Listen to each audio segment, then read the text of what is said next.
গুরুত্বপূর্ণ অনুষ্ঠানে স্বাগত। বন্ধুরা সাবধান, এই দেবতা তোমাদের বাড়িতে গত 7 বছর ধরে ঘুরছে। তোমাদের থেকে একটা ছোট্ট জিনিস চাইছে। যদি তুমি সেটা না দাও তাহলে তোমার পুরো পরিবার ধ্বংস হয়ে যাবে। কারণ বন্ধুরা, এই দেবতা তোমাদের উপর খুব রেগে গেছে। আর আজকের এই ভিডিওতে আমি এমন একটা ভবিষ্যৎবাণী করব যা শুনে তোমার পা তোলার মাটি সরে যাবে। বন্ধুরা, আগস্ট মাস শেষ হতে চলেছে এবং এই দেবতা তোমার পুরো জীবন স্বর্গ বানিয়ে দেবে। হ্যাঁ বন্ধুরা, আগস্ট মাসে এই দেবতা তোমার উপরও আর আপনার পুরো পরিবারের উপর নিজের দয়া ঝরাবেন তারা। কিন্তু তারা আপনার কাছে শুধু একটা ছোট্ট জিনিস চাইছে, আর আপনি যদি এই ছোট্ট জিনিসটা ওদের দিয়ে দেন, নিশ্চয়ই আপনি সেই জিনিসটা পাবেন যার জন্য আপনি শুধু গত 7 বছরই নয়, 7 জন্ম ধরে অপেক্ষা করছেন, যার জন্য আপনি দিনরাত পরিশ্রম করেছেন, যার জন্য আপনি ঘাম ঝরিয়েছেন। সেই জিনিস এখন আপনার হাতেই আসবে। জীবনের আসল সুখ আপনি পেয়ে যাবেন। কিন্তু বন্ধুরা সাবধান হয়ে যান, যদি এই দেবতারা আপনার উপর রুষ্ট হয়ে যান তাহলে তারা আপনার পুরো পরিবারের ওপর তাদের রাগ ঝরিয়ে দেবেন। এখন নিশ্চয়ই ভাবছেন এই দেবতা আসলে কে। আজকের ভিডিওতে দেবতাটার সম্পর্কে সব তথ্য দেব। শুরু হচ্ছে সেপ্টেম্বর মাস, আর এই সেপ্টেম্বর মাসে হচ্ছে 3 গ্রহের মহাসংযোগ। শনি, মঙ্গল আর শুক্র একসাথে এসে আপনার জীবনে বড় পরিবর্তন আনতে চলেছে। যদি আপনি আপনার জীবনকে ভালো রাখতে চান তাহলে ভিডিওটা শুরু থেকে শেষ পর্যন্ত দেখুন। আমি জানি আপনি জীবনে অনেক কষ্ট পাচ্ছেন, অনেক সমস্যার মুখোমুখি হচ্ছেন, দিনরাত পরিশ্রম করছেন, কিন্তু হাতের কাছে কিছুই আসে না। বন্ধুরা, তোমাদের লুকোনো গদ্দাররা, লুকোনো শত্রুরা প্রতিবার যখন লক্ষ্মী আসছে তখনই তাকে আটকে দেয়। তোমাদের জীবনে অনেকবার সুখ এসেছে, ভগবান তোমাদের উপর অনেক করুণা বর্ষণ করেছেন, মা লক্ষ্মী নিজেই এসে পৌঁছেছেন তোমার কাছে তোমাকে ধনী করার জন্য। কিন্তু প্রতিবার তোমাদের লুকোনো গদ্দাররা তোমার বাড়িতে আসতে চলা লক্ষ্মীকে বাধা দিয়েছে, তোমার জীবনে আসা সুখগুলো তারা আটকে দিয়েছে। বন্ধুরা, এই শত্রুদের থেকে বাঁচা খুবই জরুরি এবং এই আগস্ট মাস নতুন এক ইতিহাস রচনা করতে যাচ্ছে। বন্ধুরা, এখন তোমার জীবন, হ্যাঁ, আমার সঙ্গে শুরু থেকে শেষ পর্যন্ত আপনাকে থাকতে হবে প্রিয় ভক্তবৃন্দ। একটি ছোট্ট অনুরোধ করব যে কমেন্ট বক্সে যদি আপনার জীবনে কোনো সমস্যা থাকে, বন্ধুদের সঙ্গে কোনো ঝামেলা হয়, বিনা দ্বিধায় চিন্তা না করে কমেন্টে লিখে দিন। আপনার প্রতিটা দুঃখ, প্রতিটা সমস্যা দূর করার জন্য আমি সব সময় 24 ঘন্টা আপনার জন্য আছি। তাই ভিডিওটা অবশ্যই লাইক করে দিন। গত 7 বছর ধরে দিনরাত আপনাদের জন্য রাশিফল, আপনার রাশির সাথে সম্পর্কিত প্রতিটা জরুরি খবর আমি নিয়মিত নিয়ে আসছি। তাই দয়া করে ভিডিওটা লাইক করবেন। একদম ভুলে যেও না, এটা করতে, এই ভিডিওটা বানাতে দিনরাত পরিশ্রম করেছি বন্ধুরা। আর তোমরা যদি ভিডিওটা লাইক না দাও তাহলে আমার খুব খারাপ লাগবে। তাই ভিডিওটা লাইক করে দাও প্রিয় ভক্তরা। আসো মাতা রানীর সাচ্চা ভক্তই হলো বন্ধুরা। কমেন্ট বক্সে জয় মাতাজি লিখবেন। তো বন্ধুরা, কমেন্ট বক্সে অবশ্যই জয় মাতাজি লিখতে ভুলিও না। বন্ধুদের বলি, আমি তোমাদের জানিয়ে দেই, এই দেবতা সব সময় সব মুহূর্ত তোমাদের চারপাশেই থাকেন, তোমাদের ঘরের রক্ষাকর্তা হন। তোমাদের ছোট ছোট বাচ্চাদের রক্ষণাবেক্ষণ শুধু এই দেবতাই করেন। তোমার কেউ সাহস করবে না যে তুমি এই দুনিয়াতে নিজের এবং নিজের পরিবারের সুরক্ষা করতে পারো। তোমার কোনো সাহস নেই যে তুমি এই নির্মম দুনিয়ায় তোমার জীবন ভালোভাবে কাটাতে পারো। বন্ধুদের, যদি কারো সাহস থাকে আর যদি কারো কৃপা থাকে, তবে এই দেবতাদের কারণেই আজ তুমি তোমার জীবনে নিরাপদ। এই দেবতাদের কারণেই আজ তোমার পরিবার হাসছে, খেলছে। মানতে হবে একটু কষ্ট আছে, মানতে হবে কিছু সমস্যাও আছে, মানতে হবে সব কিছুতে সময় লাগছে। কিন্তু বন্ধুরা, এই দেবতারা তোমার জন্য অনেক কিছু ভেবেছে। এই দেবতারা তোমার থেকে শুধু একটা ছোট্ট জিনিস চাচ্ছে। আরে ভাই, আর তোমরাও যদি সেই ছোট্ট একটা জিনিসটাও দিতে না পারো তাহলে তোমাদের জীবন কি করে স্বর্গ হবে? তো আসলে ওই ছোট্ট জিনিসটা কি, চলো জানি বন্ধুরা। দেখো, আগস্ট মাস শুরু হচ্ছে আর দেবাদিদেব মহাদেব যে কোনো রূপে এসে তার ভক্তদের দর্শন দেবেন। বন্ধুদের, মহাদেব যে কোনো রূপে তোমাদের সামনে এসে দেখিয়ে দিয়ে চলে যাবেন আর তোমাদের টেরও পড়বে না।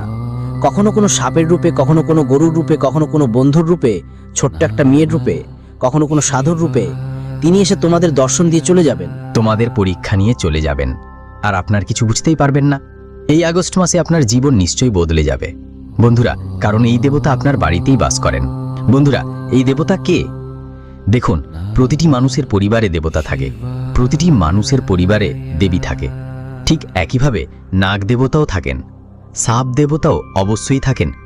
প্রতিটি পরিবারে সাপ দেবতা থাকে, প্রতিটি পরিবারে নাগ দেবতা থাকে। আপনি নিশ্চয়ই আপনার বড় বড় বুড়োদের থেকে শুনেছেন যে তাদের বাড়িতে আগে নাগ দেবতা বাস করতেন। বহু বছর ধরে তাদের বাড়িতে নাগ দেবতা বাস করতেন। ওরা খুব কমই দর্শন দেন, হয়তো এখন আপনাকে দর্শন দেন না, বা কখনো কখনো কারো কাছে দর্শন দেন, কিন্তু আমরা ওদের উপেক্ষা করতে পারি না। কারণ এই নাগ দেবতাদের কারণে আমরা আজ আমাদের জীবন ভালোভাবে কাটাচ্ছি। আমাদের দু একটা সময় রুটি মেলে, ভালো কাপড় পরার সুযোগ পাই। আমরা পরিশ্রম করছি, ঘাম ঝরাচ্ছি, কিন্তু অনেকেই আছেন যাই করুক না কেন, পরিশ্রম করুক বা ঘাম ঝরাক, তাদের দু একটা সময় রুটি পর্যন্ত মেলে না। আর বন্ধুদের কথা বলি, কিছু মানুষ এমনও আছে যারা পরিশ্রম করার উপযুক্তও নয়।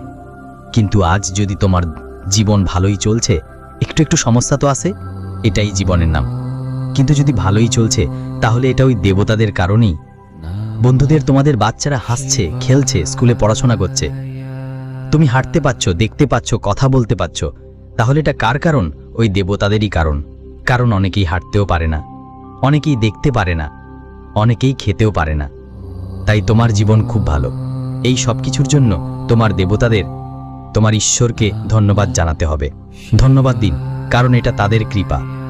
আমরা তো বন্ধুদের মধ্যে এতটা বোকার মতো হয়ে গেছি, আজকাল আমাদের জীবনে একটু ঝামেলা হলে, সামান্য সমস্যাই হলে আমরা ঈশ্বরকে গাল দিই। যদি প্রতিবেশী নতুন গাড়ি নিয়ে আসে আর আমাদের কাছে গাড়ি না থাকে, তবু আমরা ঈশ্বরকেই গাল দিতে থাকি। নিজের ভাগ্যকেও গাল দিই যে আমরা আজ গরিব। আরে তুমি তো খুব ভালো মানুষ, অনেকের তো সাইকেলও ভাগ্যে থাকে না, আর অনেকের তো গাছও পর্যন্ত ভাগ্যে থাকে না, তবু তারা তাদের জীবন যাপন করে, তাই না? এখন আমি তোমাদের বলি, এই দেবতা বন্ধুরা আজ থেকে না, আসলে যে 7 পুরুষ ধরেই। হ্যাঁ, আপনার 7 পুরুষ ধরে আপনার পুরো পরিবারের রক্ষা হচ্ছে, আর ওরা আপনার বাড়িতেই আছে। তো আপনাকে একটা ছোট্ট কাজ করতে হবে। যখনই আপনার বাড়িতে কোনো শুভ কাজ হয় বা যখনই আপনি বন্ধুদের সঙ্গে কোনো ভালো কাজ করতে যাও, তখনই দেবতাদের অবশ্যই মনে করবেন। তাদের নাম বলে 2টা আগরবাতি জ্বালিয়ে দেবেন। তাদের মনে করে 2টা আগরবাতি জ্বালিয়ে দেবেন। আর বাড়ির যে কোনো কোণে বা দরজার কাছে একটা পেয়ালে একটু দুধ রাখবেন। এই দেবতারা দুধ খুব পছন্দ করে। আপনি চাইলে ওই দুধ খেতে পারেন বা নাও পারেন, কিন্তু যদি আপনি শুধু তাদের নাম নিয়ে দুধ অর্পণ করেন, যদি ধূপ জ্বালান, আগরবাতি প্রজ্বলন করেন, তাহলে আপনার দেওয়া জিনিসগুলোই দেবতার কাছে পৌঁছে যাবে এবং তারা অবশ্যই খুশি হবেন। বন্ধুরা, এই আগস্ট মাসটা খুবই পবিত্র। ভোলেনাথ সবাইকে রক্ষা করেন এবং সব্বাইয়ের মুরাদ পূরণ করেন। আপনাদের মধ্যে অনেকেই এই মাসে উপবাস করবেন, রোজা রাখবেন, কিন্তু এই আগস্ট মাসটা বন্ধুরা, বিশ্বাস করুন, আপনার জন্য অনেক অসাধারণ হতে চলেছে। কারণ তারা স্পষ্ট ঘোষণা দিয়েছে যে তারা এখন আপনার পক্ষেই আছে, শনি আপনার পাশে আছে। আর সবচেয়ে বড় জিনিসটা হলো মঙ্গল। হ্যাঁ বন্ধুরা, যেখানে মঙ্গল সবসময় আপনাকে কষ্ট দিয়েছে, যে মঙ্গল সবসময় আপনাকে বিরক্ত করেছে, এবার এই পুরো মাসটাই আপনার পাশে থাকবে। এই পুরো মাস আপনার জীবন গড়ে তুলবে বন্ধুদের। মঙ্গল আপনার জীবনে অনেক শুভ কাজ করবে। সাথে সাথে বন্ধুরা, শুক্র তো আগেই দয়ালু। এমন অবস্থায় মা লক্ষ্মীও অনেক দয়া পাওয়া যাবে। যার কৃতজ্ঞতা শক্তিশালী, তার উপর মা লক্ষ্মী নিজেই খুশি হয়ে যান। তাই বন্ধুদের, আপনাদের কিছু বিষয় বিশেষভাবে মাথায় রাখতে হবে। মনে রাখবেন, এই 7 দিনে বন্ধুরা, ভগবানও আপনাদের অনেক পরীক্ষা নেবেন। পুরো আগস্ট মাসে অবশ্যই ভগবান ভোলেনাথের পূজা অর্চনা করতে হবে। কিন্তু যদি আপনার আশেপাশে কোনো সাধু দেখা যায়, কোনো সাপ দেখা যায় বা কোনো কুকুর দেখা যায়, তাহলে তাদের অবশ্যই কিছু না কিছু উপহার দিতে হবে। সাধুদের কিছু দিতে হবে, কুকুর দেখলে কুকুরকে রুটি খাওয়াতে হবে, গরু দেখলে গরুকে রুটি খাওয়াতে হবে। আর যদি কোনো সাপ দেখা যায়, তাহলে সাপের কাছে যাব না, কিন্তু দূর থেকে হাত জোর করে তাদের খেয়াল করো আর বলো, যদি আমি কোনো পাপ করেছি তাহলে সেটাকে মাফ করে দিও আর আমাদের পরিবারের রক্ষা করো। আর তোমার যে কোনো ইচ্ছা থাকলে সেই দেবতাদের বলবে। ভোলেনাথ যে কোনো রূপে তোমাদের বাড়িতে আসতে পারেন। বন্ধুদের, এই সময় জীবজন্তুকে কোনো ক্ষতি করো না। ভোলেনাথের সবচেয়ে প্রিয় এই জীবগুলো। আর যদি জীবজন্তুকে ক্ষতি করে দাও, বুঝে নিতে হবে ভোলেনাথকে তুমি ক্ষতি করছো। ভোলেনাথ রুষ্ট হচ্ছেন, তাই এই কাজ তোমাদের একদম করাটা নিষেধ। এখন যেটা পরিবর্তন আসছে, হ্যাঁ, যে পরিবর্তন আসছে তার কথা আমি আপনাদের জানাচ্ছি। দেখো, অনেকবার এমন হয়েছে বন্ধু যে তুমি প্রায় মারা যাচ্ছিলে, তোমার পরিবারের ওপর বড় সংকট আসছিল, সেটা খুব বড় ধরনের। ছোটখাটো সংকটগুলোকে সংকট বলো না, সত্যিকারের সংকটগুলো খুব বড় আর সহ্য করার মতো না। এমন সংকট তোমার উপর এসেছে, কিন্তু তোমার ঘরেই দেবতাদের ছায়া ছিল, তোমার ঘরেই দেবতাদের দয়া ছিল, যার কারণে সংকটগুলো প্রথমেই দেবতাদের সাথে টক্কর করলো, আর এই দেবতারা আগামীর সময়কে ঠুকে দিল, তোমার কাছে পর্যন্ত আসতে দিল না। এই দেবতাদের দয়া করে সময়ও ফিরে এসেছে। তো বন্ধুদের, এই দেবতাদের প্রতি তোমাদের সবসময় কৃতজ্ঞ থাকতে হবে। মানে এই দেবতাদের কাছে তোমরা সবসময় ঋণী। তাই তাদের শুধু একটা ছোট্ট জিনিস দিতে হবে। আর সেটা কি? সেটা হলো বন্ধুরা, তোমাদের এই দেবতাদের নিয়মিত স্মরণ করতে হবে, এই দেবতাদের মনে রাখতে হবে। অনেক সময় বন্ধু, আমরা যখন কষ্টে থাকি তখনই ঈশ্বরকে মনে করি, কিন্তু যখন আমাদের ইচ্ছা পূরণ হয়, যখন আমাদের জীবনে দুঃখ চলে যায়, যখন আমাদের জীবনের সমস্যা শেষ হয়, তখন আমরা ঈশ্বরকে মনে রাখা বন্ধ করে দিই। কিন্তু বন্ধুরা, মাথায় রাখো, দুঃখে সবাই স্মরণ করে, সুখে কেউ করে না। কিন্তু যে সুখে স্মরণ করে তার দুঃখ কেন হবে? এটা অনেক কাল ধরে চলে আসে একটা কথা, একটা প্রবচন। তাই বন্ধুরা, এটা মনে রাখতে হবে যে জীবন যতই সুখ সমৃদ্ধি হোক, আরাম আয়েশ থাকুক, কিন্তু কখনো ঈশ্বরকে ভুলে যেও না, সেই দাতাকে ভুলবে না, কারণ তিনিই আসল দাতা, আসল দেবতা। আমাদের কোনো ক্ষমতা নেই। আরেকটি কথা, যখন চন্দ্র, রাহু আর শনির প্রভাব থাকে, মানুষ খুব একাকিত্ব অনুভব করে। আর যদি তুমি কোথাও মেহফিলে যাবার পরও তোমরা বন্ধুদের সঙ্গে একাকিত্ব মনে হবে, কোনো সম্পর্কের মধ্যেও মনে হবে যেন জীবনে অন্ধকার আর বিষ মিশ্রিত কিছু ঢুকে গেছে। যদি তোমাদের সঙ্গে এমনটা ঘটছে, বুঝে নাও যে তোমার উপর রাহু আর শনি খুব একটা দয়ালু নয়। ওরা তোমার থেকে একটু রেগে আছে, তাই ওদের খুশি রাখার জন্য একটু দান পুণ্য করতে থাকো, কারণ দান পুণ্যের মাধ্যমে এই দুই গ্রহ শক্তিশালী হয়। আর হ্যাঁ, সব পরিস্থিতিতে শান্ত থাকো, কারণ এই সময় শান্ত থাকা তোমার সবচেয়ে বড় কাজ হবে। তোমার সবচেয়ে বড় অস্ত্রটুকু এটাই, মানুষের মধ্যে এত শক্তি নেই যে তারা তোমার জীবনে কিছু করতে পারে, ভুল কাজ করতে পারে। সবচেয়ে বড় জিনিস তুমি নিজেই বন্ধুরা।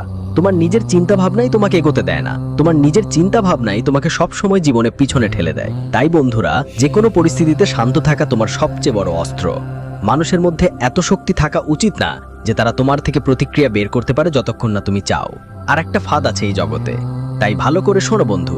তুমি যতই ভালো হও, তুমি চাইতে যতটা সৎ হও, এক সময় পরে মানুষ তোমার থেকে বিরক্ত হয়ে যাবে। এটাই প্রকৃতির নিয়ম। বন্ধুদের এইটাই ব্যাপার।